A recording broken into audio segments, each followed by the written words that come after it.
Hello, everyone, and welcome to the Your Mark on the World show. I'm your host, Devin Thorpe, and our guest this afternoon is Jessie Funk. She's the founder of Ivy Girl Academy, a tremendous singer and a wonderful speaker. Jessie, welcome to the show. Thanks for having me, Devin. Well, we're thrilled to have you, Jessie, and thank you very much for taking time to be with us. Jessie, tell us about Ivy Girl Academy. So Ivy Girl Academy is an elite leadership training program for teenage girls. We specialize in teaching the science behind confidence, leadership, positive thinking, noticing the red flags of abusive relationships. So we really want to teach our girls to have healthy relationships. We talk about health, motherhood, goal setting, and gratitude. And we're just all about empowering teenage girls to be rock star women. That's amazing. Now, why do you think girls need Ivy Girl Academy today? I just believe that there's a lot of things that are not being taught in school that that I know it's debatable whether they should be taught in school. I'm talking about character education, because everyone might have teachers might have a different types of characters. So it's debatable whether we want it to be taught in schools, but the bottom line is we need it to be taught. And there's a lot of parents that are not instilling values and character into our kids, and that dramatically affects their relationships, how they process emotion, how they get past hard challenges. We have so many helicopter parents that are swooping in and saving the day and robbing their children of amazing growing experiences where they can learn resilience and confidence. And so I just believe that there's a lot of skills that this generation, these young people right now, are missing. Tell us a little bit about the girls that you help. Who are the girls in your program? We really reach out to anybody. We reach out to any female. So it doesn't matter if they're black, white, gay, straight, if they're religious or not, it does not matter. Every girl is welcome. So we cater to anybody. But I think the crowd that we most typically attract are the girls who are struggling, the girls who are have a hard time, valuing themselves and having healthy relationships with others, particularly with significant others. I get a lot of phone calls from mothers saying, my daughter's dating this boy and she's changing and she's becoming so different and she's starting to not like herself and I don't know what to do. And so, and I think that's probably where our passion for helping girls have healthy relationships come, because if we can teach girls how to have healthy relationships with their best friends, even the bullies in their lives, their families, their significant others, themselves, then everything else kind of falls into place. The leadership can come after that. Confidence comes after that. But it seems like relationships, especially in the teen years, are just so important. So we want to teach girls how to have healthy ones. Well, Jessie, you're kind of a princess. You are a singer, a speaker, you're gorgeous, Stop it, Devin. You're all that. How on earth can you relate to a girl that's struggling? Oh my gosh, okay, so have I ever struggled? Yes. I like you so much. Okay, so the only reason that I got into this work is because of how much I struggled as a teenager. I was bulimic for 2 years. I was bullied relentlessly, physically and relationally, which means the girls would use relationships as weapons against me. And one of the worst bullies that I dealt with was my very best friend. We were best friends in 5th and 6th grade in elementary. And then in junior high, she just totally changed and became this monster that really, and it hurt so badly. And it was very interesting because after dealing with a lot of bullying, my natural reaction, and this goes for so many kids, my natural reaction was to turn around and become one of the worst bullies you can imagine. And so, because I look back and oh my gosh, it hurts to remember the times I was bullied, but it hurts 50,000 times worse to remember the times where I was the bully. And so as I went through school, now my undergrad in psychology, just barely finished my master's, I wanted to understand why it's such a natural process. Kids get bullied, they turn around and do the same thing. And it really is psychological. It's very complex. I get really upset when people oversimplify it because it's a really big problem. So I do the work that I do sort of as repentance, because child. But I'm a huge advocate for the bullies because there's hope for them and they can become better and they can change. And I am proof of that. I work really hard to be a good person now. And so that's why I do the work I do, because I'm so motivated because of what I've been through, the struggles that I faced. You know, it is important to recognize, I guess, that sometimes we're all bullies, I guess. I mean, I hate to say it that way, but aren't we all sometimes the bad guy in the story? Absolutely. I know sometimes when I'm hungry, when I'm tired, I say things I don't mean. And when I'm angry and someone's hurt me, I want to say something snappy back at them because I'm sassy. I'm a redhead. And I like that feeling. And I think a lot of us do it. And we just don't even realize it, you know? And so there's a very big difference between meanness. Bullying is very serious. That's abuse. And meanness, but we're all guilty of it, every single one of us. So it's really dangerous to label, oh, that kid's a bully, and that's all they are. Yeah. Because there's so much more, and there's always something underneath it. You must encounter some heartbreaking stories, and I wouldn't want you to divulge any, personally identifiable information. But are there stories a story in particular that you might share that would help us to understand the challenges that girls face and the hope that you help them find?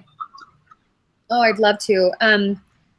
The most recent one that's coming to mind was a girl I met in North Carolina. I gave a speech and she came up to me after and just gave me a hug and said, thank you. And I just said, oh, you're so welcome. And I love hugs. And so we had a little moment, but then she walked away. She came back about 20 minutes later and she was just bawling, like just crying so hard. And I just held her and I just hugged her for a while. She's probably a 14-year-old girl, just brand new in high school, 9th grade. And I said, what's going on? You know, what are you thinking about? And she rolled up her sleeves, and she was wearing long sleeves. She rolled up her sleeves and there was just cuts everywhere. I mean, slices down this way and then across.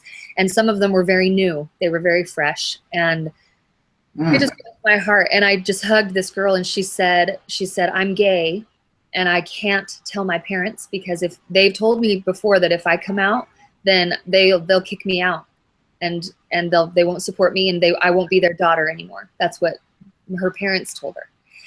And that just broke my heart. And it is so unfortunate to tell you that is not anywhere near the first time I've heard that exact scenario. It's just so sad. And so we've been working together a little bit. I've been doing some private coaching for her and it's not a pat on my back. I believe so strongly in science. I love using our natural brain function to teach kids how to leverage it so that they can heal and they can get better and they can get stronger and they can get more resilient. And I've been working with this girl. We've been doing some really cool cognitive behavioral exercises and she's felt stronger and she's been able to face a lot of bullies at her school that bug her. They're constantly teasing her. So she's been able to move past that. She's been able to handle it in a strong way.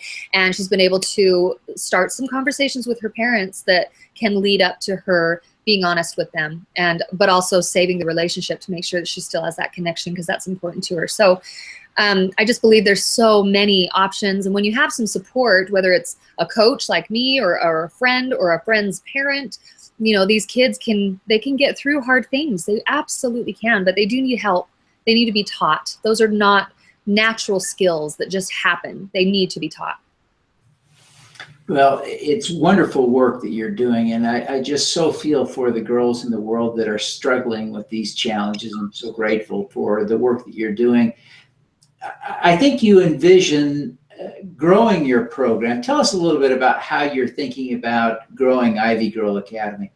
Yeah, we're actually really excited. We're in the process of expanding our program internationally. We're working with some women in Kenya, Africa, and some women in South America, and then a few women across the States. And we're testing out some new programs. We're testing a membership program and a new workshop model, a day-long workshop.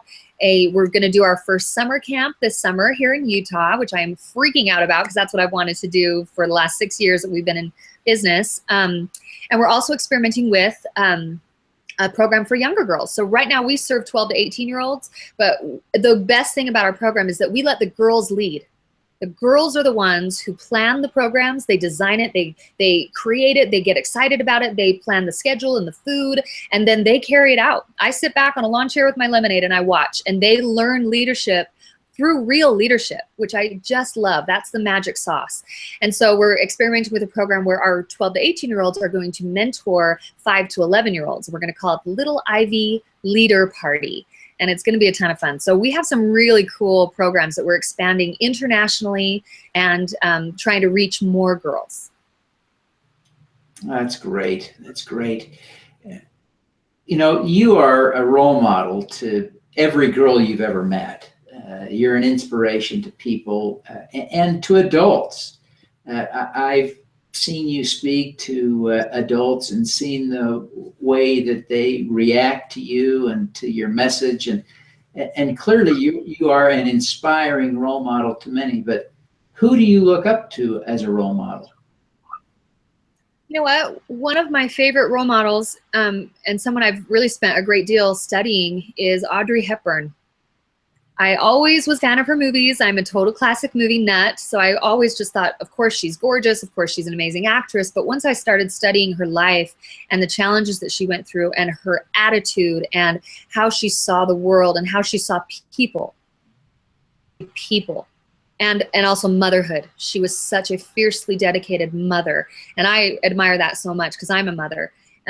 So once I started studying her as a human being and her character, I just fell madly in love with her. And anytime this might sound silly, but anytime I'm sad or struggling or scared, I go and read some of her books. I have every book ever written about her. I'm a groupie, I'll just be honest. So I read something about her and she inspires me, and she, even though she's not here anymore, I feel motivated to keep moving. That's great. I really believe in the power of a role model, and I know that's what you are to a lot of girls. So I'm glad that you're thoughtful about your role model. Thanks. I wonder, you kind of alluded to this, and you were joking a little bit. You said you kind of do this as repentance, but I wonder, with all the things you could be doing in the world, why you do what you do. It really is. I mean, I do joke about it because it's funny to say it's my penance, but it's the absolute truth. It just stings. It stings so badly to think about the things that I said. And it wasn't just to my peers. I was not just a bully to my peers. I was a bully, and I was abusive to my teachers, to my principal in junior high, to my family. And I'm really, really happy to say this makes me feel a little bit better. My family and I have a great relationship now. I'm constantly tell them how much I love them and how much I appreciate them. And I say, hey, Dad, thanks for not throwing me against a wall, because you totally could have, and it would have been justified. And so we have great relationships now, but I put a lot of effort into it because it hurts so badly to think about who I was. You know, I was just so poisonous. And so that really is the truth. That's why I do what I do. I wanted to be a singer. I wanted to be a famous singer. I wanted to be like Britney Spears when I was 15. I just thought that would be exciting and glamorous to be famous as a singer. And I couldn't handle the pressure. When I was trying to do that, I was never skinny enough. I was never pretty enough. I was never a good enough singer. I was never enough. And when I stepped into this work of trying to just love teenage girls, that's the only thing I do. I just want to love them, and I want them to know they're safe, and I want them to know that they're amazing.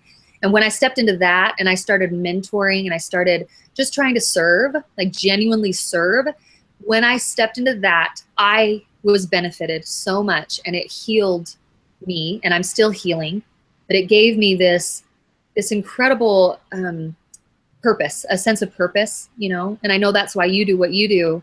It's this driving force. It's this insatiable appetite for that feeling of I'm doing something that matters, and that's all that matters. You know, when we get to the end of our lives and we're sitting in the nursing home eating our Jell-O, that's all that's going to matter. We're going to want to look back and say, I tried to leave my mark on the world. Dang it! I love your slogan, Devin, because that's all that's going to matter. And I know that. I feel that so strongly. So as much as I love singing, it's not enough. So this work matters so much to me. Well, I'm glad you're doing the work that you're doing. You know, we do like to ask all of our guests, Jessie, for what we call an impact hack.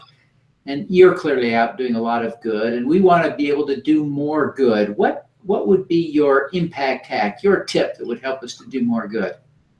You know, I thought about this, and I loved this challenge for me to think of one specific thing.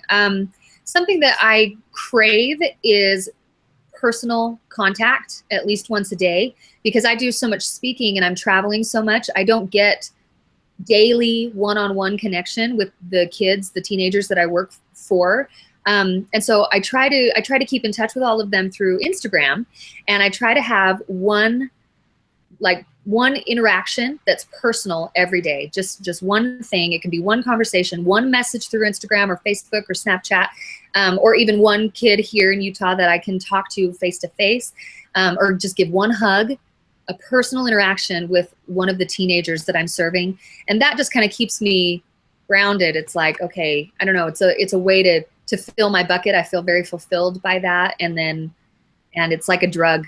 It's like a really healthy, beautiful high, because I love making sure that that's what I'm doing. It's a personal touch. It's a personal connection. So once a day, personal connection. Oh, fantastic. Well, I am sure grateful that you would take the time to be with us today. I love your impact tact to be in touch with someone every day, and love the work that you're doing. Before you go, would you just take a minute and tell people how they can learn more about the work you're doing and get in touch with you personally? Sure, I'd love it. You can go to ivygirlacademy.com, ivygirlacademy.com. A ton of information is on there. We have a great blog with great articles for parents and for teen girls.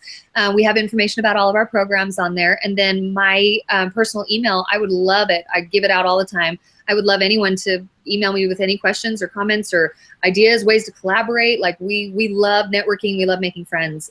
So my email is Jessie Funk, JESSIEFUNK@me.com. Fantastic. Well, Jessie, thank you so much for being with us today. We wish you every success in the great work that you're doing. Thank you, Devin. You're a rock star. I'm glad we're friends. All righty. Let's do some good. Okay.